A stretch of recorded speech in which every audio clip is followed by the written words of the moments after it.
চোরই করছে যারা, চোর চোর বলছে তারা। আর মুসলমান দেশের জন্য রক্ত দিল, দেশের জন্য জীবন দিল, পার্লামেন্ট তোমাদের হাতে দিয়ে দিল।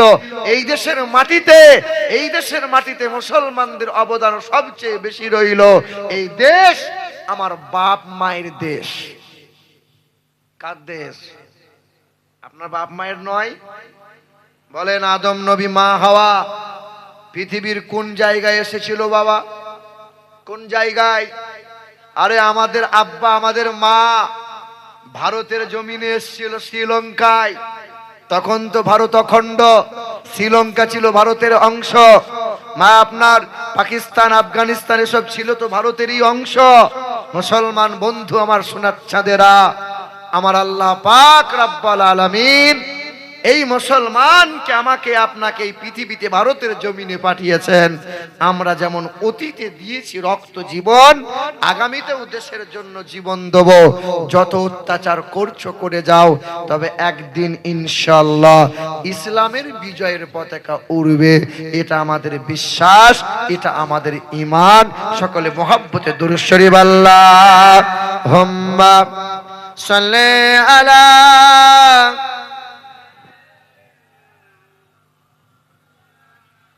মুহাম্মাদ ওয়া আলা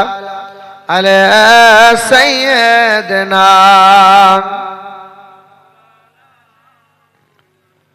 সাল্লাল্লাহু তাআলা আলাইহি ওয়াসাল্লাম।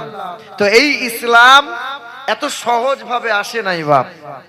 যতটা সহজ আমরা ভেবে নিয়েছি, যতটা সহজ আমরা মনে করে নিয়েছি, এতটা সহজে কিন্তু আসে নাই। মুসলমান ভাইরা আমার, এই ইসলামের সর্বপ্রথমে নবীজির মহব্বতে জীবন দিয়েছিল যে, সে তো একজন মহিলা, নাম তার হযরতে সুমাইয়া রাদিয়াল্লাহু তাআলা আনহা। কে সুমাইয়া? নবীজির মহব্বত, নবীকে ভালোবেসেছিল, কালেমা পড়ে ঈমান নিয়ে আসলো। ওই হযরতে মা সুমাইয়া নবীজির জন্য রুটি বানাইতেন, হালুয়া বানিয়ে রাখতেন। নবী আমার রাতের বেলায় কালেমার দাওয়াত দিতে আসতেন, মা সুমাইয়ার ঘরে ঢুকতেন, মা সুমাইয়া তার রুটি হালুয়া খাওয়াইতেন। আমার আপনার দয়ার নবী, মায়ার নবী খাবারটা খেয়ে সুমাইয়া বলতেন, আম্মার যাও যাও, তুমি নবীর সঙ্গ নিয়ে নাও। সন্তানকে ছেড়ে দিতেন, নবীর সঙ্গ নিয়ে কালেমার দাওয়াত দিতে লাগতেন। বেঈমানরা জানতে পেরে গেল সুমাইয়ার ঘরে নবী আসতে লাগলো। তাই তো বেঈমানেরা আম্মারকে বাঁধলো, মা সুমাইয়াকে বেঁধে রাখলো। খেজুর গাছের মধ্যে মা সুমাইয়াকে দড়ি দিয়ে বাঁধলো। হযরতে সুমাইয়া রাদিয়াল্লাহু তাআলা আনহাকে বলল, বেঈমানেরা বলল, হে সুমাইয়া, কালেমা খানা ত্যাগ করে দাও, নবীর মহব্বত হৃদয় থেকে মুছে দাও। হযরতে সুমাইয়া বললেন, না না, কখনোই সম্ভব না। মা সুমাইয়ার কাপড় খুলে দেয়া হলো, সন্তানকে সামনের দিকে দাঁড় করিয়ে দেয়া হলো। আম্মার বাঁধা আছে, নিজ সন্তান মায়ের চেহারা কেমনে দেখবে? হযরতে আম্মার বলেছিল, ও দয়ার মালিক আল্লাহ, জমিনটা ফাট, জমিনটা ফাঁক করে দাও, চেহারাখানা ভরে দিই। এমন দৃশ্য আমি কেমনে দেখে সহ্য করব রে আল্লাহ। হযরতে সুমাইয়া রাদিয়াল্লাহু তাআলা আনহার চেহারার কাপড় থেকে খুলে নেওয়া হলো। হযরতে সুমাইয়া যখন কালেমা বলা বন্ধ করলো না, নবীর ইশকে মোহাব্বত যখন হৃদয় থেকে মুছে কেউ দিতে পারলো না, হযরতে সুমাইয়াকে জমিনে চিৎ করে শুইয়ে দিল। জমিনে চিৎ করে শুইয়ে দেওয়ার পর ডান হাত ডান পা এক রশি দিয়ে বাঁধলো, বাম হাত বাম পা অপর রশি দিয়ে বাঁধলো। হযরতে সুমাইয়াকে এমন এমন করে বাঁধার পর দুই দিকে দুই রশি দিয়ে টান দিয়ে দেয়া হলো। বড় একটা বর্ষা নিয়ে এসে মা সুমাইয়ার লজ্জাস্থানে ভরে দিয়েছিল। বেঈমানটা ছাড়ে নাই। ইসলামের কালেমা পড়ার অপরাধে, ইসলাম গ্রহণ করে নেওয়ার অপরাধে, নবীকে মোহাব্বত করে নেওয়ার কারণে আহারে বেঈমানেরা বর্ষা নিয়ে লজ্জাস্থানে ভরে দিল।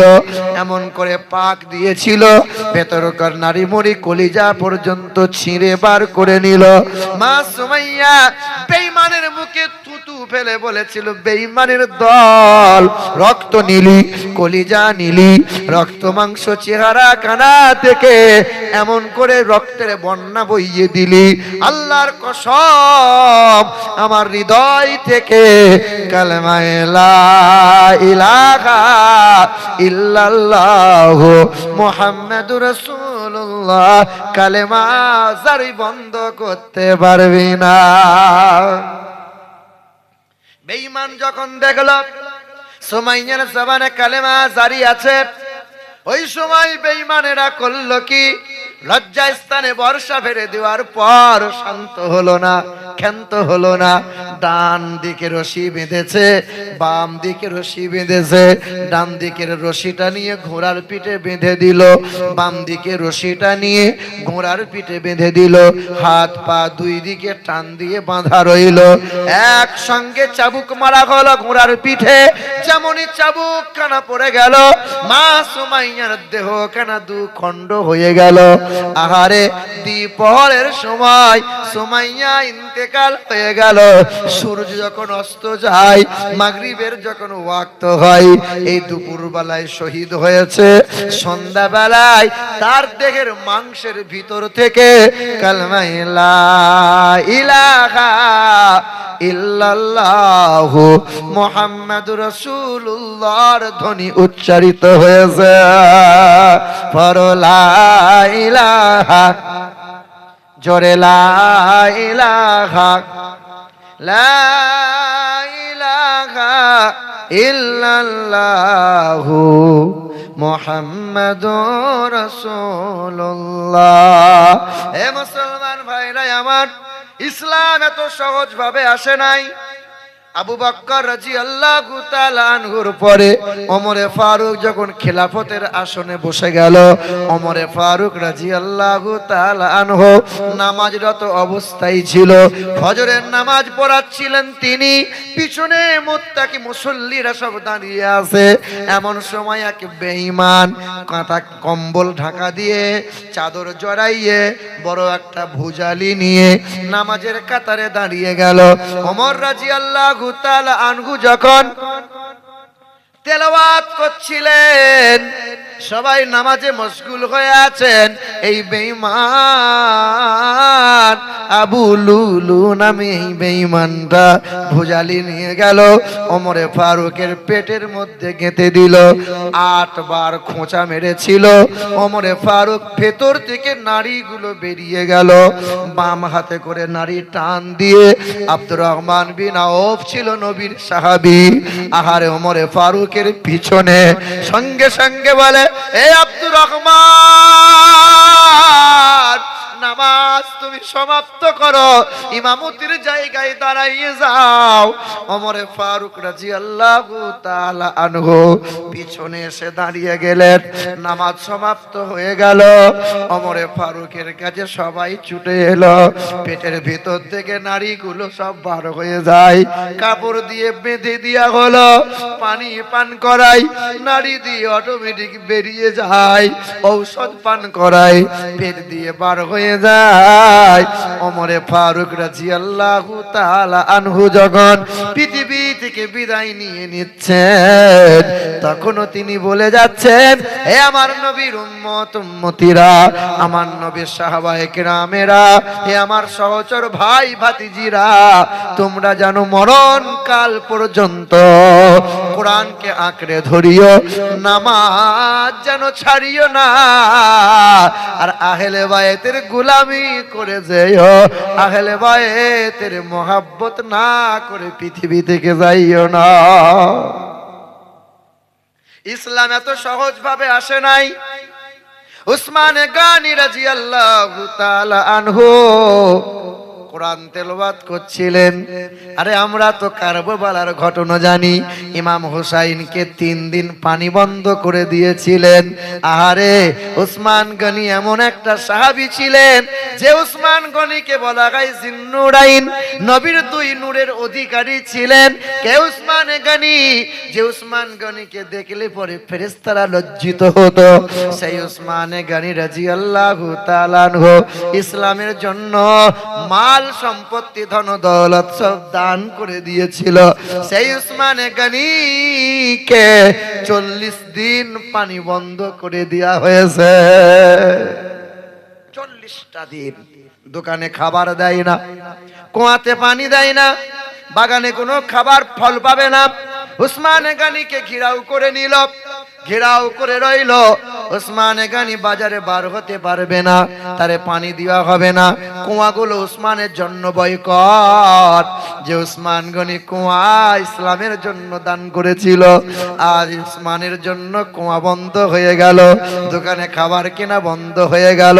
উসমান গনি 40টা দিন যখন পানি বন্ধ হয়ে গেল, আল্লাহর আগে ধৈর্য ধারণ করে আছে, বেসবরি হয় নাই।